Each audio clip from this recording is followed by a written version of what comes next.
Hi friends, welcome to Ganitigal YouTube channel. ಸ್ನೇಹಿತರೆ, last ವಿಡಿಯೋದಲ್ಲಿ KCT 2025 D3 version ಪೇಪರ್ನ solve ಮಾಡ್ತಾ ಇದ್ವಿ. ಸೊ ಅದರ ಕಂಟಿನ್ಯೂ ಪಾರ್ಟ್ ನೋಡೋಣ. ಸೊ 56th ಕ್ವಶನ್ ಏನಿದೆ ನೋಡಿ. If f of x equal to sin pi square x minus sin minus pi square x where so ಇಲ್ಲಿ ಈ ಪೈ ಸ್ಕ್ವೇರ್ ಮತ್ತೆ ಮೈನಸ್ ಪೈ ಸ್ಕ್ವೇರ್ ಏನು ಕೊಟ್ಟಿದ್ದಾರೆ. ಸೊ ಅದ್ರ ಸಿಂಬಲ್ ಏನಂತ ಇಂಡಿಕೇಟ್ ಮಾಡ್ತಿದ್ದಾರೆ, greatest integer less than or equal to x ಅಂತ indicate ಮಾಡ್ತಾ ಇದ್ದಾರೆ. Then which of the following is not true ಅಂತ ಕೇಳ್ತಿದ್ದಾರೆ. ಓಕೆ, ಸೊ ಈಗ ಆಪ್ಷನ್ ವೈಸ್ ನೋಡೋಣ ನಾವು. ಫಸ್ಟ್ ಬಿಫೋರ್ ದಟ್ ಈ ಫಂಕ್ಷನ್ ಯಾವ ತರ ಸಿಂಪ್ಲಿಫೈ ಮಾಡಿ ಬರ್ಕೊಳ್ಳೋದಂತ ನೋಡೋಣ. ಸೊ ಎಫ್ ಆಫ್ ಎಕ್ಸ್ ಏನಿದೆ ಇಲ್ಲ ನಮಗೆ sine of pi square x minus sine of minus pi square X ಅಂತ ಕೊಟ್ಟಿದ್ದಾರೆ. So pi value is 3.14 and so on. ಹೌದಾ? ಸೊ ಇಲ್ಲಿ ಪೈ ಸ್ಕ್ವೇರ್ ಅಂದ್ರೆ ಇಲ್ಲಿ ಪೈ ಸ್ಕ್ವೇರ್ ಮಾಡಿದ್ರೆ ಏನಾಗುತ್ತೆ 9 ಪಾಯಿಂಟ್ ಸಮಥಿಂಗ್ ಆಗ್ತೈತಿ. ಓಕೆನಾ? ಸೊ ಇಲ್ಲಿ ಗ್ರೇಟೆಸ್ಟ್ ಇಂಟೀಜರ್ ಅಂತ ಕೊಟ್ಟಿದ್ದಾರೆ. ಸೊ ಆ ಒಂದು ರೀಸನ್ ಇಂದ ಇಲ್ಲಿ 3.14 ಸ್ಕ್ವೇರ್ ಕನ್ಸಿಡರ್ ಮಾಡಿದ್ರೆ ಏನಾಗುತ್ತೆ ನಮಗೆ 9 ಪಾಯಿಂಟ್ ಸಮಥಿಂಗ್ ಬರುತ್ತೆ. So greatest integer of 9 point something is 9. ಹೌದಾ? ಸೊ ಅಂದ್ರೆ ಅದಕ್ಕಿಂತ ಕಡಿಮೆ ಇರೋ ವ್ಯಾಲ್ಯೂ ತಗೋಬೇಕು. For example greatest integer of 9.5 ಏನಾಗುತ್ತೆ 9 ಆಗುತ್ತೆ. ಓಕೆನಾ? ಸೊ ಇಲ್ಲಿ 9x ಆಯ್ತು ಮೈನಸ್ ಸೈನ್ ಆಫ್ ಇಲ್ಲಿ ನೋಡಿ ಮೈನಸ್ ಪೈ ಸ್ಕ್ವೇರ್ ಇದೆ. ಸೊ ಹಂಗಂದ್ರೆ ನೆಗೆಟಿವ್ ಇದೆ, ಪೈ ಸ್ಕ್ವೇರ್ ಅಂದ್ರೆ ಮೈನಸ್ 9 ಪಾಯಿಂಟ್ ಸಮಥಿಂಗ್ ಆಗುತ್ತೆ. So greatest integer of minus 9 point something ಅಂದ್ರೆ ಅದಕ್ಕಿಂತ ಕಡಿಮೆ ಇಂಟೀಜರ್ ವ್ಯಾಲ್ಯೂ ಏನಾಗುತ್ತೆ -10 ಆಗುತ್ತೆ. ಸೊ ಹಂಗಂದ್ರೆ ಸೈನ್ ಆಫ್ -10x ಆಗುತ್ತೆ. ಸೊ ಇದನ್ನು ಸಿಂಪ್ಲಿಫೈ ಮಾಡೋದಾದ್ರೆ sine 9x. So sine of minus theta is minus sine theta. So ಇಲ್ಲಿ ಆಲ್ರೆಡಿ ಹೊರಗಡೆ ಮೈನಸ್ ಇದೆ. ಸೊ ಮೈನಸ್ ಆಫ್ ಮೈನಸ್ ಏನಾಗುತ್ತೆ ಪ್ಲಸ್ ಆಗುತ್ತೆ, ಸೈನ್ 10x ಆಗುತ್ತೆ. So this is f of x. ಈಗ ಆಪ್ಷನ್ ವೈಸ್ ಚೆಕ್ ಮಾಡೋಣ. First option ಏನು ಕೊಟ್ಟಿದ್ದಾರೆ, f of pi by 4 is equal to 1 plus 1/√2. ಅಂದ್ರೆ ಈಗ ಎಕ್ಸ್ ಪ್ಲೇಸ್ ಅಲ್ಲಿ ಪೈ ಬೈ 4 ಹಾಕಿ ನೋಡೋಣ ನಾವು. ಎಫ್ ಆಫ್ ಪೈ ಬೈ 4 ಏನು ಬರುತ್ತೆ ಅಂತ. So sine of 9 into pi by 4 okay plus sine of 10 into pi by 4. So ಇದನ್ನು ಸಿಂಪ್ಲಿಫೈ ಮಾಡಿದರೆ ಸೈನ್ 9 ಪೈ ಬೈ 4 ಏನಂತ ಬರೀಬೋದು ನೋಡಿ, 2 ಪೈ ಪ್ಲಸ್ ಪೈ ಬೈ 4 ಅಂತ ಬರೀಬೋದು. ಯಾಕಂದರೆ 4 2 8, 8 ಪೈ ಪ್ಲಸ್ ಪೈ ಅಂದರೆ 9 ಪೈ ಆಗುತ್ತೆ. ಪ್ಲಸ್ ಸೈನ್ ಆಫ್ ಇಲ್ಲೇನಿದೆ 10 ಪೈ ಇದೆ. ಸೊ 10 ಪೈ ಏನಂತ ಬರೀಬೋದು. ಈಗ ಇಲ್ಲಿ ಸಿಂಪ್ಲಿಫೈ ಮಾಡೋದಾದರೆ 2 2 2 5 ಆಗುತ್ತೆ, ಅಂದರೆ 5 ಪೈ ಬೈ 2 ಆಗುತ್ತೆ. ಸೊ 5 ಪೈ ಬೈ 2 ಅಂದರೆ ಏನು ಬರೀಬೋದು ಇದನ್ನು pi plus 2 pi plus pi by 2 ಅಂತ ಬರೀಬೋದು. ಓಕೆನಾ? 5 ಪೈ ಈಗ 5 ಪೈ ಬೈ 2 ಇದೆ. ಸೊ ಅಂದರೆ 2 ಪೈ ಪ್ಲಸ್ ಪೈ ಬೈ 2 ಆಗುತ್ತೆ. So that means 2 pi means lies on x axis. So trigonometric ratio will not change. So sine 2 pi plus ಅಂದರೆ first ಕ್ವಾಡ್ರೆಂಟಲ್ಲಿ ಎಲ್ಲನೂ positive ಇರ್ತವೆ. ಸೈನ್ ಪೈ ಬೈ 4 ಆಯಿತು. So again ಇಲ್ಲಿ 2 pi plus ಅಂದರೆ first quadrant. So ಇದೇನಾಗುತ್ತೆ sine pi by 2 ಆಗುತ್ತೆ. Sign pi by 4 ಅಂದರೆ 1/√2. ಹೌದಾ? ಸೊ ಹಂಗಂದ್ರೆ f of pi by 4 is equal to 1/√2 plus sine 90 value ಏನು 1. ಸೊ 1 ಪ್ಲಸ್ 1/√2 ಕೊಟ್ಟಿದ್ದಾರೆ. So both are same. So first option is true statement, but ನಮಗೆ ಬೇಕಾಗಿರೋದೇನು not true. ಹೌದಾ? So we can go with the second option. So second option ಏನಿದೆ ನೋಡೋಣ.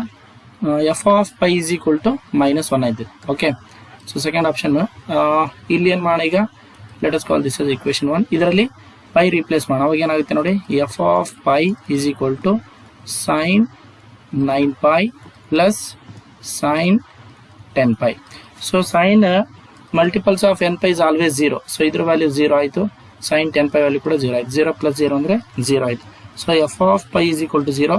But ನಮ್ಗೆ ಏನು ಕೊಟ್ಟಿದ್ದಾರೆ ಆಪ್ಷನಲ್ಲಿ -1 ಕೊಟ್ಟಿದ್ದಾರೆ. So this is the incorrect statement ಅಥವಾ ನಾಟ್ ಟ್ರೂ ಅಂತ ಹೇಳ್ಬೋದು. ಸೊ ಹಂಗಾಗಿ ಆಪ್ಷನ್ ಬಿ ಅನ್ನೋದು ಇಲ್ಲಿ ರಿಕ್ವೈರ್ಡ್ ಆನ್ಸರ್ ಆಗಿರುತ್ತೆ. ಸೊ ನೆಕ್ಸ್ಟ್ 58th ಕ್ವಶನ್ ನೋಡೋಣ. If cos X plus cos square X equal to 1 then the value of sine square X plus sine power 4 X ಅಂತ ಕೇಳಿದ್ದಾನೆ. Okay, so ಈಗ first ಇಲ್ಲಿ ಕೊಟ್ಟಿರ್ತಕ್ಕಂಥ condition ಬರ್ಕೊಳ್ಳೋಣ. ಏನಿದೆ, cos X plus cos square X equal to 1. So ಈ cos square X ನ ಕಡೆ ಶಿಫ್ಟ್ ಮಾಡ್ಕೊಳ್ಳೋಣ. ಅವಾಗ ಏನಾಗುತ್ತೆ, cos X is equal to 1 minus cos square X. So by the identity of trigonometric functions we can say that 1 minus cos square ಅಂದ್ರೆ ಅದನ್ನೇನಂತ ಬರೀಬೋದು ನಾವು ಸೈನ್ ಸ್ಕ್ವೇರ್ ಎಕ್ಸ್ ಅಂತ ಬರೀಬೋದು. So cos X is nothing but sine square X ಆಗುತ್ತೆ. So ಇದನ್ನ equation 1 ಅಂತ ಕರೆಯೋಣ.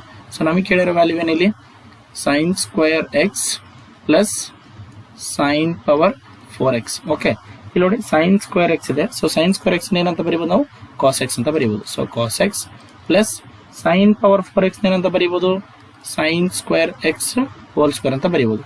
So again sin square X ಏನಂತ ಬರೀಬಹುದು cos x ಅಂತ ಬರೀಬಹುದು. ಸೊ ಅವಾಗ ಏನಾಗುತ್ತೆ cos x plus cos square X ಆಗುತ್ತೆ. ಸೊ ಇದ್ರ ವ್ಯಾಲ್ಯೂ ಆಲ್ರೆಡಿ ಏನು ಕೊಟ್ಟಿದ್ದಾರೆ, ಸೊ 1 ಅಂತ ಕೊಟ್ಟಿದ್ದಾರೆ. ಸೊ ಹಂಗಂದ್ರೆ the value of sin square X plus sin power 4x value ಕೂಡ ಏನಾಗುತ್ತೆ 1 ಆಗುತ್ತೆ. ಸೊ ಆಪ್ಷನ್ ಡಿ ಅನ್ನೋದು ಕರೆಕ್ಟ್ ಆಗುತ್ತೆ.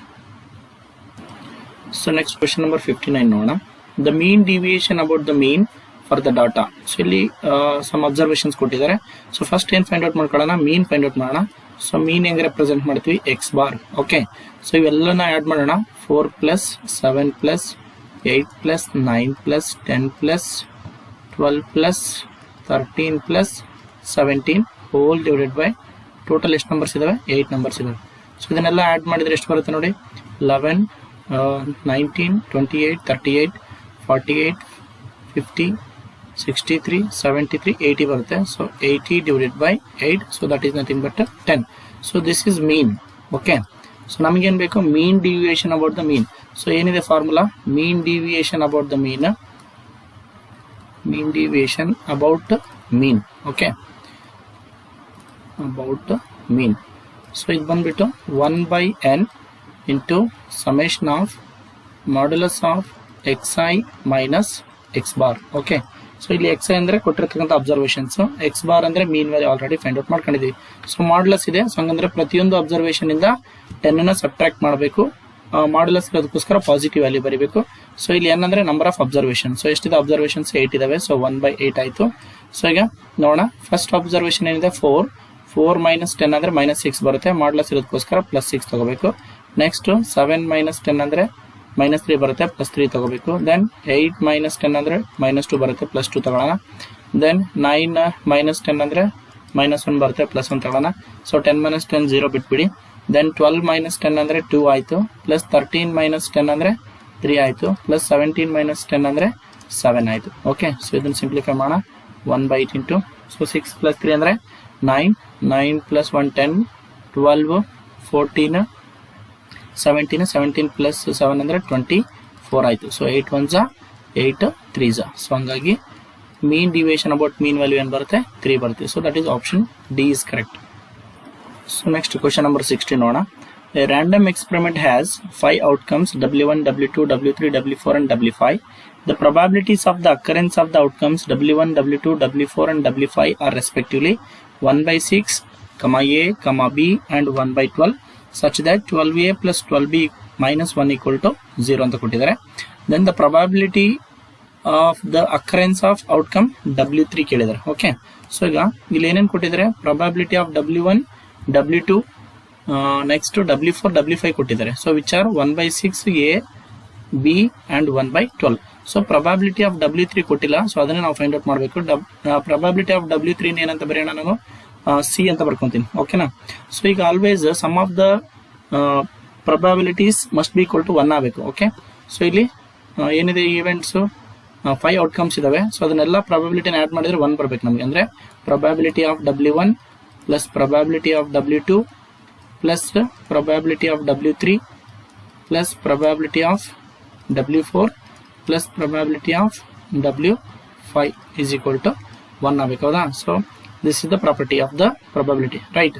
ಸೊ ಈಗ ಪ್ರೊಬಾಬಿಲಿಟಿ ಆಫ್ W1 ಏನಿದೆ 1/6 ಇದೆ. ದೆನ್ ಪ್ರೊಬಾಬಿಲಿಟಿ ಆಫ್ W2 ಏನು ಕೊಟ್ಟವ್ರೆ, ಎ ಕೊಟ್ಟವ್ರೆ. ಪ್ರೊಬಾಬಿಲಿಟಿ ಆಫ್ W3 ನಾವೇನು ಕನ್ಸಿಡರ್ ಮಾಡಿದ್ವಿ, ಸಿ ಅಂತ ಕನ್ಸಿಡರ್ ಮಾಡಿದ್ವಿ. ಸೊ W4 ಪ್ರೊಬಾಬಿಲಿಟಿ ಏನು ಕೊಟ್ಟಿದ್ದಾರೆ, ಬಿ ಅಂತ ಕೊಟ್ಟಿದ್ದಾರೆ. ಪ್ಲಸ್ ಪ್ರೊಬಾಬಿಲಿಟಿ ಆಫ್ W5 ಏನಿದೆ 1/12 ಇದೆ. ಸೊ ಈಸ್ ಈಕ್ವಲ್ ಟು ಏನಾಗುತ್ತೆ 1 ಆಗುತ್ತೆ. ಇಲ್ಲೊಂದು ಕಂಡೀಷನ್ ಕೊಟ್ಟಿದ್ದಾರೆ ನೋಡಿ, 12A plus 12B minus 1 equal to 0. So ಈ ಕಂಡೀಷನ್ ಯೂಸ್ ಮಾಡೋಣ. ಈಗ 12A plus 12B minus 1 equal to 0.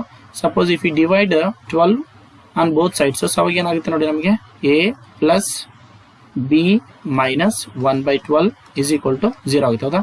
So ಏನಿತ್ತು ಇಲ್ಲಿ 12A plus 12B minus 1 equal to 0 ಇತ್ತು. ಜಸ್ಟ್ ನಾನು ಏನು ಮಾಡಿದ್ದೀನಿ 12 ಇಂದ ಡಿವೈಡ್ ಮಾಡಿದ್ದೀನಿ. ಸೊ ಹಂಗಂದ್ರೆ A ಪ್ಲಸ್ B ವ್ಯಾಲ್ಯೂ -12 ಆ ಕಡೆ ಹೋದ್ರೆ ಏನಾಗುತ್ತೆ, ಸಾರಿ -1/12 ಆ ಕಡೆ ಹೋದ್ರೆ ಪ್ಲಸ್ 1/12 ಆಗುತ್ತೆ. ಸೊ ಹಂಗಂದ್ರೆ ಇಲ್ಲಿ A ಪ್ಲಸ್ B ವ್ಯಾಲ್ಯೂ ನಾವು ಸಬ್ಸ್ಟಿಟ್ಯೂಟ್ ಮಾಡ್ಬೋದು. ಸೊ ಹಂಗಂದ್ರೆ ಏನಾಗುತ್ತೆ 1/6 ಪ್ಲಸ್ ಇಲ್ಲಿ ನೋಡಿ A ಪ್ಲಸ್ B ಇದೆ. ಸೊ ಅದ್ರ ವ್ಯಾಲ್ಯೂ ಏನಂತ ಬರೀತೀನಿ ನಾನು so let us call this as equation 1. So equation 1 use ಮಾಡ್ಕೊಂಡು 1/12 ಅಂತ ಬರೀತೀನಿ. ಪ್ಲಸ್ ಇಲ್ಲಿ ಏನಿದೆ ಸಿ ಇದೆ, ಪ್ಲಸ್ 1/12 is equal to 1 ಆಗುತ್ತೆ. ಸೊ 1/12 ಪ್ಲಸ್ 1/12 ಅಂದರೆ 2/12 ಆಗುತ್ತೆ. ದಟ್ ಈಸ್ ನಥಿಂಗ್ ಬಟ್ ಇಲ್ಲಿ ನೋಡಿ 1/6 ಪ್ಲಸ್ 2 ಇಂಟು 1/12. ಸೊ 2 1 2 6 ಆಗುತ್ತೆ. Plus C is equal to 1 ಆಯಿತು, ಹೌದಾ. ಸೊ 1/6 ಪ್ಲಸ್ 1/6 ಅಂದರೆ 2 ಟೈಮ್ಸ್ 1/6 ಆಗುತ್ತೆ. So 2 times 1/6 plus C is equal to 1. So 2 1 2 3 ಆಯಿತು. ಸೊ ಹಂಗಂದ್ರೆ 1/3 plus C is equal to 1 ಆಯಿತು. ಸೊ ಹಂಗಂದ್ರೆ C is equal to 1 minus 1/3. So 3 1 3, 3 minus 1 ಅಂದರೆ 2 ಆಗುತ್ತೆ. ಸೊ ಸಿ ವ್ಯಾಲ್ಯೂ 2/3 ಆಗುತ್ತೆ. So that is option C is correct. So next question number 3 ನೋಡೋಣ.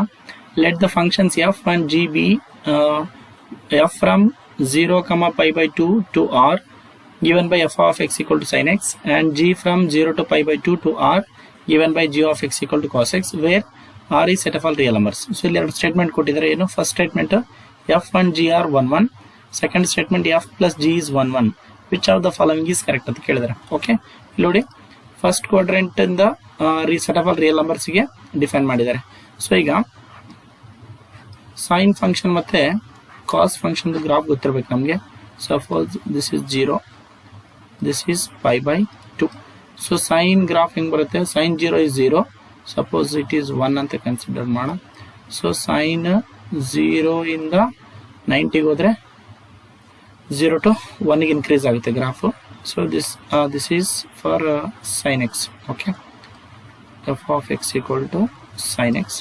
So ಇಲ್ಲಿ G of X equal to cos X ಅಂತ consider ಮಾಡೋಣ. Then cos 0 value is +1. Okay, and cos 90 value is 0. So this is origin. So graph ಈ ತರ decrease ಆಗುತ್ತೆ. Okay, so ಇಲ್ಲಿ ನೋಡಿ if we draw a line parallel to the x axis from 0 to π/2 it is going to be intersect only once. So ಹಂಗಂದ್ರೆ sin x ಅನ್ನೋದು 1 1 function ಆಗುತ್ತೆ. Next in the same manner if you draw a line parallel to the x axis, so in between 0 and π/2 again that graph is going to be intersect only once. So ಹಂಗಂದ್ರೆ sin x ಅನ್ನೋದು 1 1 function ಆಯಿತು, cos x ಅನ್ನೋದು ಕೂಡ 1 1 function ಆಯಿತು. So ಹಂಗಂದ್ರೆ statement 1 ಅನ್ನೋದು true ಆಗುತ್ತೆ. F and G are 1 1 function. ಈಗ ಎಫ್ ಪ್ಲಸ್ ಜಿ ನೋಡೋಣ. ಸೊ ಎಫ್ ಪ್ಲಸ್ ಜಿ ಮಾಡಿದ್ರೆ ಏನಾಗುತ್ತೆ? sin x plus cos x ಆಗುತ್ತೆ. Okay, suppose f plus G of 0 ಅಂದರೆ 0 ಕನ್ಸಿಡರ್ ಮಾಡೋಣ. So sin 0 plus cos 0. sin 0 value is 0 and cos 0 value is 1. So its value is 1. ಯಾವಾಗ? when x is 0. Similarly in between 0 and 90 ಅಂತ ತಗೋಬೇಕು ಅದು ನಾವು, ಯಾಕಂದ್ರೆ domain 0 to 90 ಕೊಟ್ಟಿದ್ದಾರೆ. Suppose ಈಗ f plus G of π/2 consider ಮಾಡೋಣ. ಸೊ ಅಂದರೆ sin π/2 plus cos π/2. sin π/2 value ಏನು? 1. cos π/2 ವ್ಯಾಲ್ಯೂ ಏನು? 0. So again we got 1. ಅಂದರೆ ಎಫ್ ಆ್ಯಂಡ್ ಜಿ ಎಫ್ ಮತ್ತು ಜಿನ ಎರಡನ್ನೂ ಆ್ಯಡ್ ಮಾಡಿದಾಗ F plus G of 0 value 1 ಬರ್ತೈತೆ, F plus G of π/2 value ಕೂಡ 1 ಬರ್ತಿದೆ. That means 2 different elements having the same image. 0ಗೂ 1 ಇಮೇಜ್ ಆಗ್ತಿದೆ, π/2ಗೂ ಕೂಡ 1 ಇಮೇಜ್ ಆಗ್ತಿದೆ. ಸೊ ಇದನ್ನೇನಂತ ಕರೆಯಲ್ಲ ನಾವು 1 1 ಅಂತ ಕರೆಯಲ್ಲ. ಸೊ ಇಲ್ಲಿ ಏನು ಹೇಳಿದರೆ ಎಫ್ ಪ್ಲಸ್ ಜಿ ಇಸ್ 1 1 ಅಂತ ಹೇಳಿದ್ದಾರೆ. So this is false statement, ಹೌದಾ. ಸೊ ಹಂಗಾಗಿ statement 1 is true but statement 2 is false. So option C ಅನ್ನೋದು ಕರೆಕ್ಟ್ ಆಗುತ್ತೆ. ಐ ಹೋಪ್ ಈ ವಿಡಿಯೋಸ್ ನಿಮಗೆ ಇಷ್ಟ ಆಗ್ತಿದೆ ಅಂತ ಅನ್ಕೊಳ್ತಿದ್ದೀನಿ. ಸ್ನೇಹಿತರೆ, ನಿಮ್ಮೆಲ್ಲ ಫ್ರೆಂಡ್ಸ್ಗೂ ಈ ವಿಡಿಯೋಗಳನ್ನು ಶೇರ್ ಮಾಡಿರಿ ಹಾಗೂ ಸಬ್ಸ್ಕ್ರೈಬ್ ಮಾಡ್ಕೊಳ್ರಿ. ಸೊ ಹೆಚ್ಚಿನ ವಿಡಿಯೋಗಳಿಗೋಸ್ಕರ ಇದನ್ನು ತುಂಬ ಶೇರ್ ಮಾಡಿ ಅಂತ ಹೇಳ್ತಾ ಇದ್ದೀನಿ. ಓಕೆನಾ? Thank you.